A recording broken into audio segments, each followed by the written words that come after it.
A vítima do estuprador, preso na segunda, conversou com a equipe da TV Farroupilha sobre as abordagens de Ivan Motter. Como foi que ele te abordou?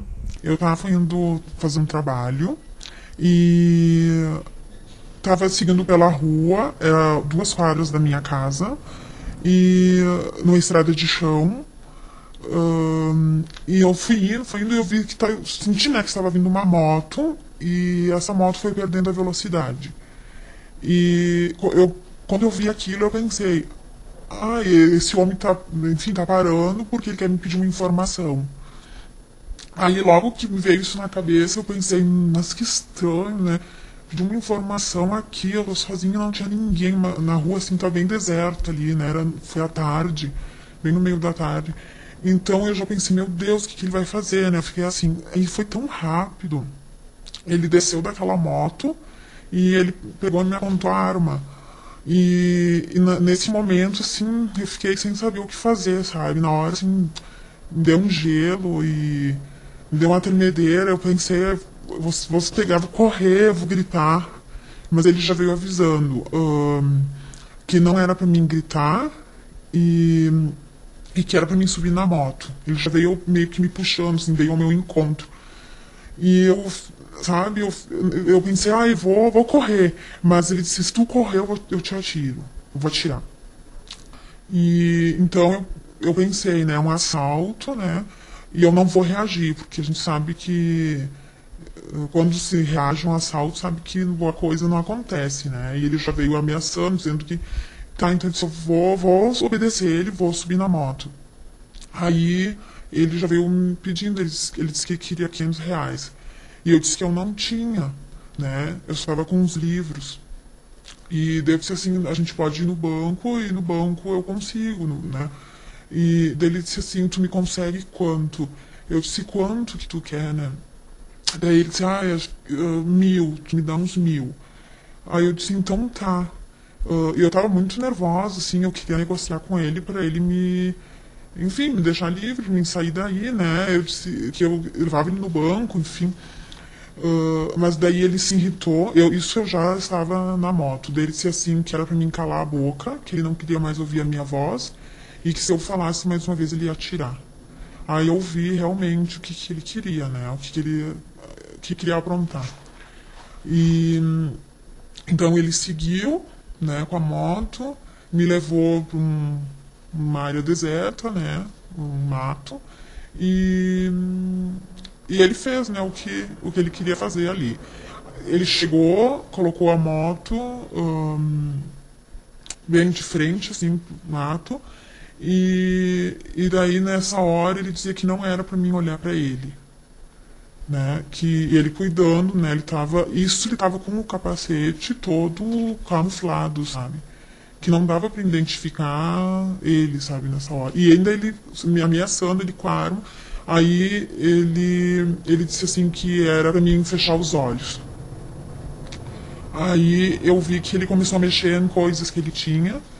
E aí ele começou, primeiro ele amarrou meus braços com aquele enforca-gato. Depois ele vendou os olhos, né, uma fita.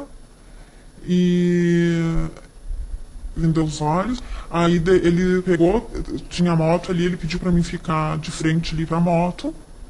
E nesse meio tempo, então, eu não consegui ver, não sei se ele tirou o capacete, enfim, mas eu senti daí, ele pediu, né, pra mim baixar as calças. Ele foi puxando, assim, né, abaixando minha calça, a minha calcinha, tudo. Aí depois eu vi que ele mexeu na roupa dele, que ele já tava com a calça, já tinha baixado a calça dele, e que eu vi que ele tava abrindo um pacote de preservativo, escutei um barulho, né. Aí nessa hora eu consegui virar um pouco, assim, que ele tava bem de frente pra mim, eu consegui ver a perna dele, que era branco, era de cor branca e magro, assim, sabe. Aí eu vi que ele colocou o preservativo. E, enfim, ele fez, né, o que ele queria. E daí, então, ele terminou. E daí ele já pediu pra... E nesse meio tempo que eu tentava falar alguma coisa, ele disse assim que ele tinha colocado um canivete no pescoço. Ele disse que era pra mim não me bobear, que era para obedecer, porque ele podia me cortar e enfim, que ele ia me machucar se eu não obedecesse, né? E nesse meio tempo então, ele foi me falando coisas assim como, ele me chamava de vagabunda, né? Ele falava, cala a boca, vagabunda. Ele me perguntou se eu era vagabunda que tinha AIDS. Ele disse que era, quando eu comecei a falar, que eu queria falar alguma coisa, ele dizia, cala a boca, eu vou quebrar todos os teus dentes. Foi assim, horrível, né? E daí eu só fiquei quieta ali pra, enfim, obedecendo, porque a qualquer momento alguma coisa ele podia fazer, sabe? E então daí ele terminou, aí ele tirou o preservativo, aí eu tava ainda, né, com os olhos vendados, a mão, e aí ele se arrumou, colocou a calça, tudo, colocou o capacete, né, eu vi que... E aí ele pediu pra mim puxar as calças, né, aí eu puxei, aí ele começou a soltar. Primeiro ele soltou o enforca-gato. Aí ele foi tirando a venda dos olhos e aí eu vi que ele já tinha arrumado a moto para colocar na posição para sair, para ir embora. Aí ele disse assim que era para mim continuar com os olhos fechados. E daí ele pegou os meus livros, me entregou eles e cuidando de eu estar com os olhos fechados e foi me levando para a moto. Aí eu peguei, subi na moto e ele me tirou dali, né? Me levou um pouquinho adiante, umas quadras pra frente e me deixou e disse que quando era pra mim descer da moto era pra mim descer e não olhar pra trás. Daí depois eu fui pedir ajuda numa casa que tinha logo em frente. Mas eu tava assim, muito mal, assim. Em algum momento, tu chegou a ver o rosto dele? Não, ainda não identifiquei porque ele me acordou com os óculos escuros, de capacete, ele tava com um jaquetão bem grandão, largo, e eu não consegui identificar o rosto, nada, só assim que eu pude ver a estrutura dele física e a voz dele que olha, não tem como esquecer a voz dele, sabe, porque ele falou muito, sim, uma voz grossa, sabe. Então, eu consegui identificar ele pela voz. E qual foi o teu sentimento quando te ligaram, te informaram que o Ivan, então, o suspeito, tinha sido pego e estava aqui na delegacia e que então era para te vir aqui para identificá-lo? Qual foi o teu sentimento nesse momento?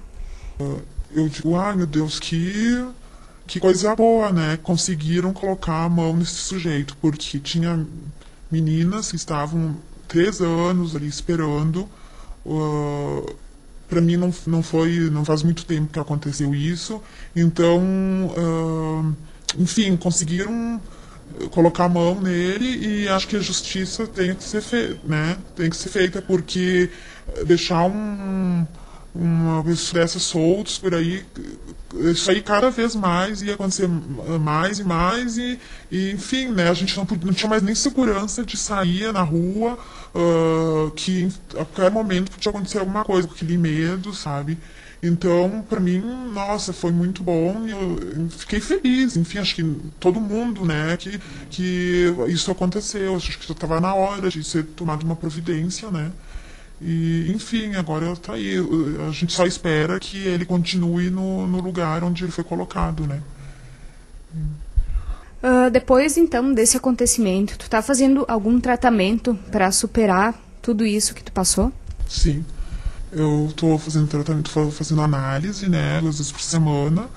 E acho que, enfim, eu tô conseguindo... Eu tô vendo que eu tô me sentindo bem melhor, enfim, eu tô conseguindo dormir bem, tô bem mais tranquila, sabe? Porque no início foi assim, como foi para todo mundo, né? Todas que passaram por isso, meu Deus, é uma coisa que é muito chocante, né? Um trauma muito grande. Mas o tratamento tá me ajudando a superar isso, sabe? E tende a... Enfim, eu acho que só o tempo mesmo, né? Para ir cicatrizando isso, para ir aliviando toda essa dor. Tenente Martins, do Corpo de Bombeiros, fala sobre as ocorrências recebidas no inverno. Bom, na área do resgate pré-hospitalar, seria as ocorrências relacionadas à respiração. As pessoas engripadas, pessoas idosas que têm dificuldade para respirar. Isso na área de atendimento pré-hospitalar. Nas demais, na área de combate a incêndio, se relaciona a lareiras, fogões a lenha, aquecedores elétricos. Esses, sim, oferecem um risco muito grande. Muitas pessoas, elas deixam roupas perto do fogão a lenha, da lareira, e isso é um risco muito grande. Então nós orientamos as pessoas a terem um cuidado, ter um alerta maior para evitar um princípio de incêndio. Essas foram as notícias policiais das últimas horas.